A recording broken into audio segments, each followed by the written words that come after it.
Bournemouth, who finished 15th in the Premier League, 5 clear of safety, and live to fight again in the Premier League next season, have just parted company with the head coach, Gary O'Neill.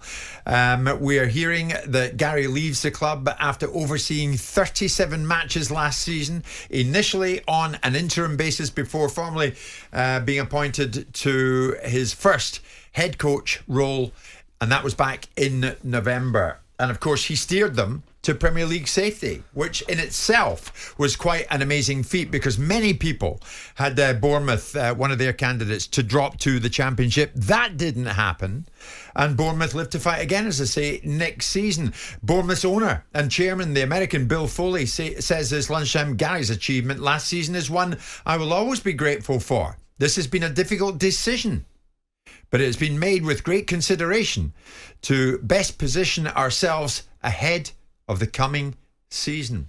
So it seems, Simon, like this is a Bill Foley decision, and O'Neill has gone. What's your take on that? Yeah, it doesn't feel like there's very much reward in there for Gary to have done the job that he's done. The reward is that he seems to have been out the door. When he signed the contract back in November of last year, when he was offered the job, he was given an 18-month contract, wasn't he? Yeah. With a view to extending it by another year at some point. Whoever had the option, I'm not sure whether it was with the manager or with the club, probably with the club. I mean, Bournemouth came in and spent some dough. I mean, the American owner came in and spent some money in January, not an insignificant amount as well, to give him additional tools.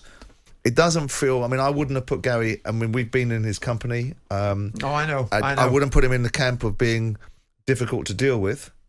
I don't think he's a paid-up member of the awkward squad like his predecessor, who had a lot to say for himself and got himself out the door. But this is a very considered, statement. It talks about... It is. This has been a difficult decision. It's been made with great consideration to best position ourselves ahead of the coming season. And it goes on to talk about what's best for the club. Yeah. Now, I can't quite work out why Gary O'Neill, prima facie, who's done a very good job, would be in a situation where he finds himself on the other side of this. And they go on to say that he's going to be a great manager somewhere else. So, again... Right. Seems brutal, doesn't it? Oh, it does. Well, Bournemouth fans, Martin, will be as surprised as we are here by this news. We had no idea this is coming. I mean, normally, obviously, we in this business, we get wind of when somebody may be unseated at a football club. This has come totally out the blue. 03717 223344 810 89 03717 223344. Bournemouth fans, give us a call on that. Simon's absolutely right, Martin. When you look at Foley's statement, we've also identified a number of significant targets in the transfer market this summer and believe this change, the change with O'Neill, in direction, is going to provide us with the best platform from which to build. So in other words, we've identified transfer targets, we're going to move for them, but they're not going to be working with Gary O'Neill. No, and maybe there's a bigger name coming to the club. Maybe there's somebody who's not in work right now who's coming to the club that they've identified. He's become available and precipitated this move because it's quite a shock. This might be because somebody special has come to the table. So let's watch, Jim, and see an announcement's imminent of the new manager. It really is one of those, Simon. Like, what more can a man do? O'Neill was up against it constantly last season. He would hear on talkSPORT and elsewhere in all the various media outlets the first man who's destined for the sack, according to the bookies' odds, Gary O'Neill. Jimmy was very proud to go down? Bournemouth. Yeah, but when you saw his interviews at the end of the season, he was so proud of what he'd helped to achieve at that football club. You know, I think I saw the game at Nottingham Forest away where they were 2-0 down, Jim, and he knew there that he was going after that job, and he got his team back in, got them level, and he went for the victory to win the game 3-2. And it was like, looked, okay, he's got an edge to him, this guy. He wants the job. He clearly wants to be the manager. I'm pretty certain he'd be devastated here today. But, he's given himself a platform where he's demonstrated he can be a very good manager. That's what he's done. I mean, he's turned a circumstance into an opportunity. So people will remember the fact that he kept the team in the Premier League for the bulk of the season because he did that job. It wasn't done as it's his work. It's his work. Now, Martin makes a good point that we don't know whether the reality of some highfalutin name, I hope it's not some crank American appointment that's based upon some perception of maybe someone worked very well at RB somewhere along the line and can subsequently do that at Bournemouth. And by that I mean, I hope we're not going to see the second coming of Jesse Marsh. But you never know with these situations. For me, I mean, I'm trying to read behind the lines, having fired quite a few managers and put a few of these statements out. Yeah, I'm trying to read between the lines and say, what is it they're saying here? To me, it just looks like they don't believe that this guy's going to take them forward. the new American owner has got different views of what they should and could be doing, and made a decision. Yeah, but what does that look like, taking a club like Bournemouth forward? Gary O'Neill was taking them forward, taking them into another season in the Premier League. It looks like, Gary's just messaging me at the moment saying he can't speak. So at some stage when he can speak, he'll speak to us, I'm sure. Go on. It looks like they've made a directional change based upon a name. You never know with these guys. There's influence down there. People like Harry Redknapp in people's ears. Next thing you know, Frank Lampard might pop up and be part of the equation. You never know. Never know. Okay, John's a big Bournemouth fan. John, good afternoon. Thanks for being one of the first to call in. And now many Bournemouth fans are following suit. What's your take on this? O'Neill's gone. I'm really shocked. I didn't expect it at all. I think the club are going in the right direction. I think Gary O'Neill did a really good job, but ultimately there were results, there were patches where it wasn't great. Towards the end of the season, we lost 5 on the bounce, and I just think it's the new owners wanting to bring their own man to the club. It seems pretty brutal, John. Does it not? At this stage, when he's obviously got his mind set and going into another Premier League season with you boys, and then this happens. Yeah, it is brutal. No Bournemouth fan would have expected it. I think there was a time towards the end of the season where maybe we thought potentially a new manager might come in. I know a lot of fans were up and down with him, but I just didn't expect it now. John, listen, no idea who's coming in. Understood. Thanks for the call. Toby's another Bournemouth fan who's equally bemused.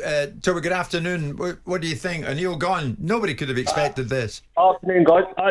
I wouldn't say expected it, but I think if you listen to the words that was coming out of the owner and how he's sort of build up that he wants to take the club forward, I'm not massively surprised, to be honest. I think the timing's probably quite fair, to be honest, well before the start of the new season. Really? Did you half expect this then, Toby? I did, the way that I think we were safe last year, but we didn't really massively impress in doing it the last few games. I think, like the last caller John said, we weren't spectacular in the final games, and I think this guy's got a game plan, and he must be looking at transfers, looking at a new manager, and if you're not going massively forward, I think we'd be really struggling next year to be fighting down the bottom. Yeah, but that's next year though, Toby. Surely if you're Bill Foley, my man, Gary O'Neill, did what I wanted him to do. He did, but then it's part of the plan. I think, like people have said, probably with Eddie Howe up at Newcastle, there's a time and he's got them safe. When it comes to the next stage and progressing onwards, are they going to go for someone that's going to really propel them forward, like you've seen with probably Emery at Aston Villa? What a job he's done. If you get someone else in like that and you get 5-6 more top players, are they going to go to the next level? And was Gary O'Neill part of that at Bournemouth? Probably not in the owner's thought. So he's made the call early, which you can't really fault him for, rather than letting us get 3 or 4 games in, 3 or 4 losses or unconvincing draws, and then pulling in mid-September and there being, you've got new players coming in, new manager. So I think he's done the right thing. Okay, you think he's done the right thing, Toby? I mean, the fans of other clubs, this is unusual actually this lunchtime, because fans of other clubs, Simon, there's Rob, a Leicester City fan. Gotta say, I'm listening to you, very harsh on Gary O'Neill. There's another one, Manchester United fan, who is that? Diane, listening to you, it's dreadful for O'Neill, and I'm a Manchester United fan. Nasty. It is nasty. It seems it's nasty, right? Well, I don't know if it's nasty or not. It's just the reality of no sentiment being deployed. And too often is deployed based upon sentiment, and certainly through certain segments of the media or certain segments of fan base. When it comes down to it, if the owner says, I don't believe this guy is going to kick us on, I've just bought this football club, I'm going to back it, right. I'm going to push it, I also need a draw, I need someone that's name can be indexed to signing big players, and there's a lure. This guy O'Neill has done a great job for me, he's done a solid return, I'm going to pay him all up, there's going to be no dispute about his contract, here you go, here's 18 months money, and you've got yourself a career in front of you now because of the opportunity. So I think it's just not sentiment. I wonder, Jim, losing the last 4 games of the season, did the owner think, hold it, there's a doubt here? I bet they were safe, as good a job as he's done. Safe. Yes, but okay, they lost the last 2 games by the odd goal, Newcastle, and they lost away at Everton, didn't they? Yeah. In that decisive game. Yeah. Maybe they felt, we need to do something different here. We don't want to be in a situation making changes at the very beginning of next season. Well, he's a very bright man, Gary O'Neill. We've had him in the studio on numerous occasions, Sam. He's always impressed us and knows the game inside out. So there'll be no shortage of suitors for Gary. But in the meantime, he's out of job.